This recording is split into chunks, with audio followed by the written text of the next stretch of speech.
August 3rd, 1961, 11:47 p.m. James Crawford, Bumpy Johnson's driver, lay bleeding in the emergency room floor of St. Vincent's Hospital. Gunshot wound to the chest. 15 minutes to save his life.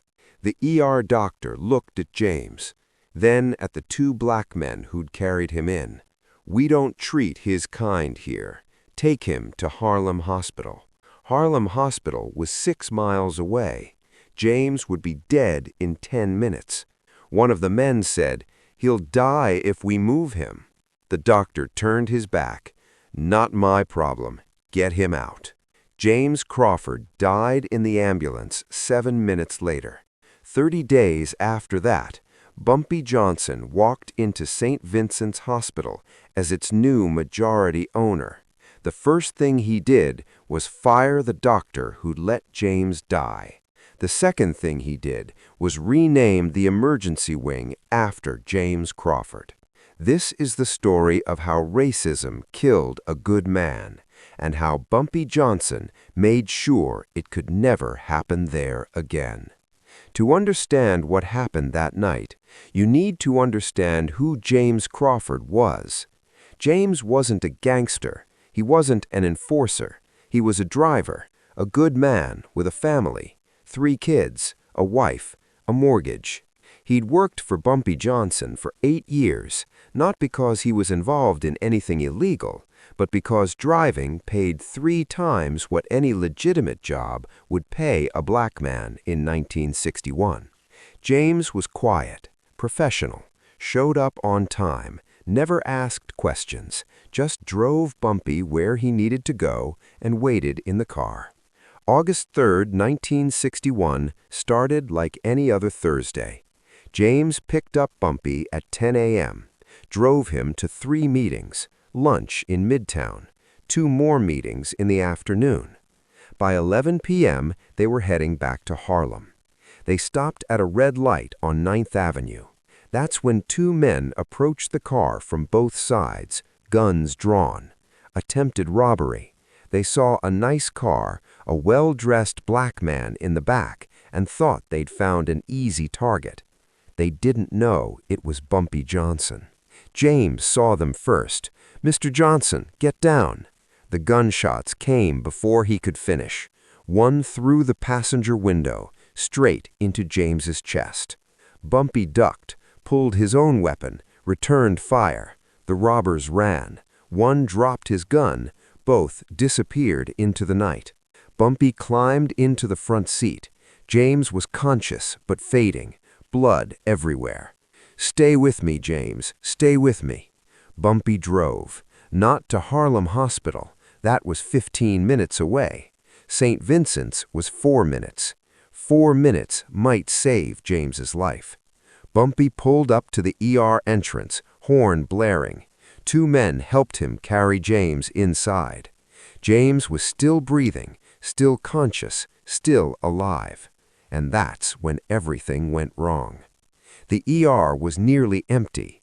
1 nurse at the desk, 1 doctor visible in a nearby room. Bumpy and the 2 men carried James through the doors, blood dripping on the white tile floor. "We need a doctor. Gunshot wound. He's dying." The nurse looked up, saw 3 black men carrying a 4th. Her face changed. "Wait here." She disappeared into the back. 60 seconds passed. James's breathing was getting shallow. The doctor emerged. Dr. Richard Caldwell, 42 years old, 15 years at St. Vincent's. He looked at James on the floor, then at Bumpy. "What happened?" "He was shot. He needs immediate care, please." Dr. Caldwell interrupted. "We don't have the facilities to treat this type of injury. You need to take him to Harlem Hospital." Bumpy stared. "Harlem Hospital is 6 miles away. He'll die in the ambulance." "That's not my concern. This hospital has policies." "Policies? He's dying. You're a doctor." "I'm a doctor at a private hospital with admission policies. We don't treat—" He gestured vaguely at James. "You need to go to the colored hospital." One of the men with Bumpy stepped forward. "You're going to let him die because of his skin? I'm telling you to take him where he can be properly treated." "He can be treated here. You have an emergency room. You have equipment." Dr. Caldwell's face hardened. "Remove him from this facility or I'll call the police." Bumpy looked at James. His friend's eyes were closing. His breathing was barely visible. "James, stay with me." James's lips moved, trying to say something, couldn't get the words out. Bumpy made a decision. They had to move him, had to try Harlem Hospital. It was the only chance. "Pick him up, carefully." They carried James back to the car, laid him in the back seat. Bumpy drove 6 miles, through red lights, through stop signs, pushing 80 miles an hour through Manhattan streets at midnight. But 6 miles in Manhattan traffic, even at midnight, took 12 minutes. 4 minutes in, James stopped breathing. They reached Harlem Hospital at 12:04 a.m. James Crawford was pronounced dead at 12:07 a.m. Gunshot wound to the chest, died from blood loss. Time of death, between the two hospitals. Preventable if he'd been treated immediately. August 4th, 1961, 6 a.m. Bumpy Johnson sat in his office. He hadn't slept. Still had James's blood on his shirt. Illinois Gordon walked in, saw Bumpy's face, said nothing. James had 3 kids. Sarah is 10, Marcus is 7, little James is 4. Illinois nodded. "He was driving me. He got shot because he was driving me, and he died because a doctor refused to treat him. Bumpy, you did everything you could. I drove him to the closest hospital. 4 minutes. 4 minutes, and a doctor could have saved him. Instead, that doctor let him bleed out on the floor because of the color of his skin." Bumpy stood up, walked to the window, looked out at Harlem waking up. How many others, Illinois? How many other black men, women, children have died because hospitals downtown refused to treat them? Too many. That doctor's name, Richard Caldwell. Find out everything about him, and find out everything about St. Vincent's Hospital. What are you planning? I'm planning to make sure James Crawford was the last man who dies because of that hospital's policies. Over the next week, Bumpy attended James's funeral, sat with his widow, Patricia, held little James, who didn't understand why Daddy wasn't coming home. Bumpy paid for the funeral, paid off their mortgage, set up trust funds for all 3 kids. But that wasn't enough, because James was still dead, and Dr. Caldwell was still working at St. Vincent's, and the next black person who showed up bleeding would be turned away just like James was. That's when Bumpy started making phone calls. August 11th, 1961. Bumpy met with Theodore Winston, the same accountant who'd helped him with the First National Bank situation. "I need everything on St. Vincent's Hospital. Financial records, ownership structure, deaths, everything." Theodore worked for a week. What he found was gold. St. Vincent's Hospital was struggling, badly. Built in 1902, it had been a prestigious hospital for 6 decades. But by 1961, it was hemorrhaging money. Newer hospitals had opened nearby. Patients were going elsewhere. Insurance companies were negotiating lower rates. Operating costs were rising. The hospital was losing $50,000 a month. The board of directors was desperate. They'd been trying to find investors for 2 years. No one was interested. A hospital in decline wasn't a good investment. The hospital had $2.3 million in outstanding debt. It needed an immediate capital infusion of at least $500,000 to stay solvent through the year. Without new investment, St. Vincent's would close by March 1962. Theodore slid the financial report across Bumpy's desk. "They're drowning. The board is looking for anyone who can inject cash." Bumpy studied the numbers.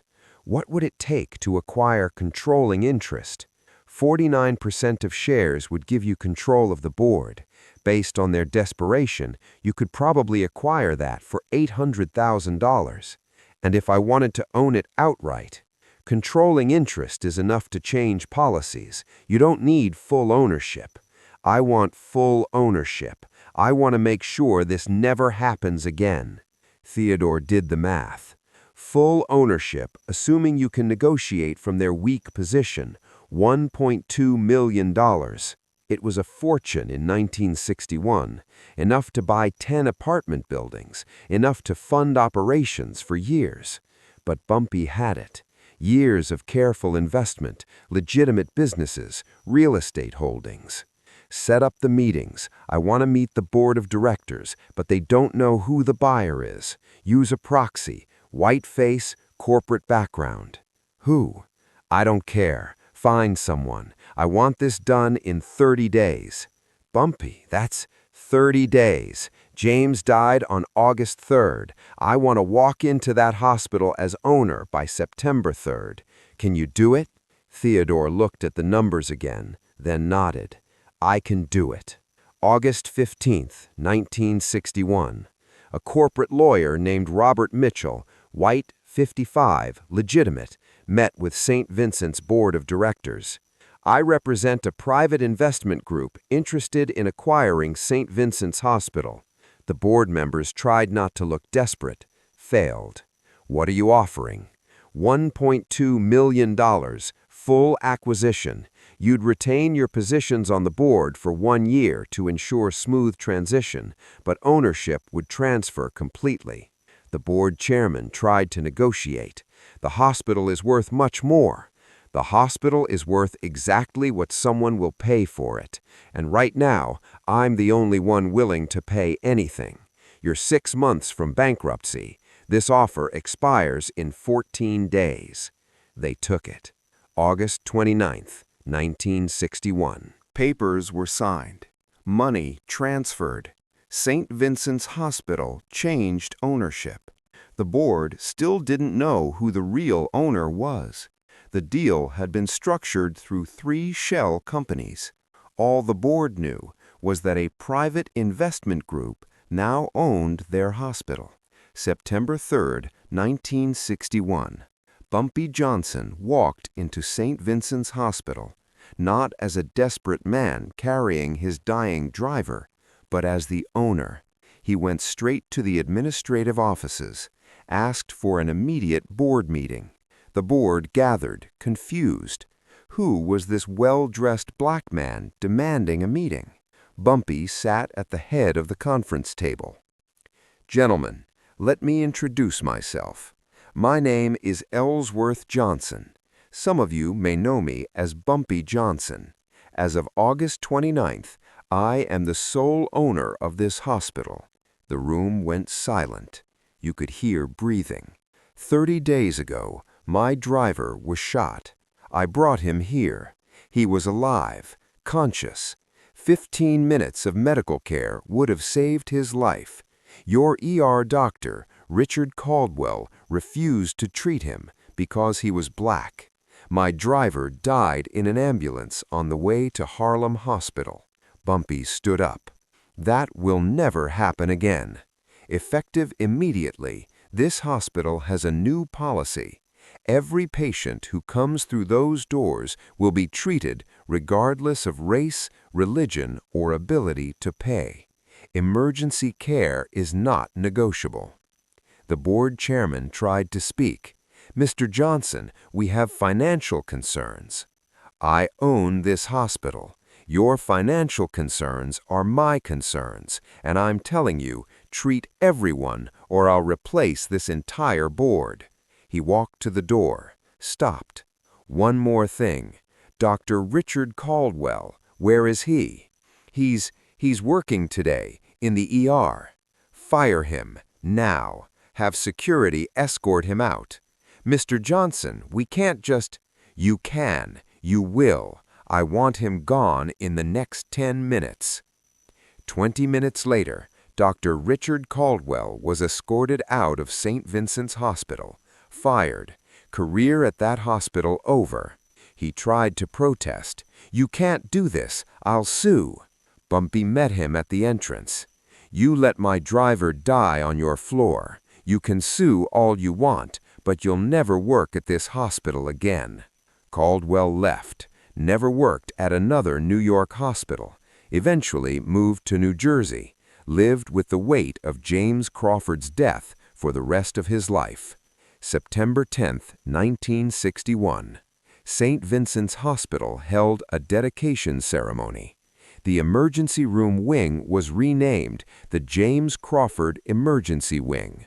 A plaque was installed, dedicated to James Crawford, 1930 to 1961, beloved husband, father, and friend. He died because care was denied.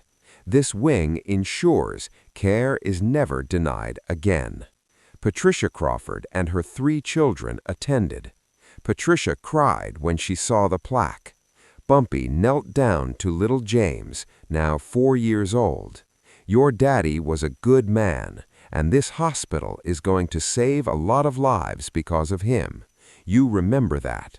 The hospital's new policy was clear, posted in every entrance. All patients will receive emergency care regardless of race, religion, or ability to pay. In the first month, St. Vincent's treated 47 Black patients who would have been turned away before. 12 of them were emergency cases that would have died in transit to Harlem Hospital. 12 lives saved because Bumpy Johnson bought a hospital. The story spread through Harlem, through New York, through the medical community. Did you hear? Bumpy Johnson bought St. Vincent's Hospital because they refused to treat his driver. Now they have to treat everyone. It became a model. Other hospitals, afraid of being targeted, quietly changed their policies. By 1962, 3 other Manhattan hospitals had adopted similar treat everyone policies, not because they wanted to, because they were afraid Bumpy Johnson might buy them too. St. Vincent's Hospital operated under Bumpy's ownership until 1965, when he sold it to a non-profit medical foundation with the condition that the treat everyone policy remain in place. The James Crawford Emergency Wing still exists today. The hospital is now part of NYU Langone, but the plaque remains. Patricia Crawford lived until 2003. Her children grew up, went to college, paid for by the trust funds Bumpy established, and became successful. Sarah became a nurse. Marcus became a teacher. Little James became a doctor. Dr. James Crawford Jr. did his residency in emergency medicine. He worked at 3 different hospitals in his career, and every hospital he worked at, he made sure the ER had a policy: treat everyone, regardless of ability to pay. When asked why, he'd tell the story of his father, the story of how racism killed a good man, and how Bumpy Johnson made sure it couldn't kill anyone else at that hospital. If this story moved you, hit that like button. Subscribe for real Bumpy Johnson stories that show how one man changed systems that failed his community. Drop a comment. Would you have done the same? Turn on notifications, because next time we're covering the preacher who called Bumpy a sinner from the pulpit and what happened when Bumpy showed up with a $50,000 donation. Remember, change doesn't always come from protests. Sometimes it comes from a man who refused to accept that his friend's death meant nothing. James Crawford died because of racism, but his legacy saved countless lives. That's the real power of refusing to accept injustice.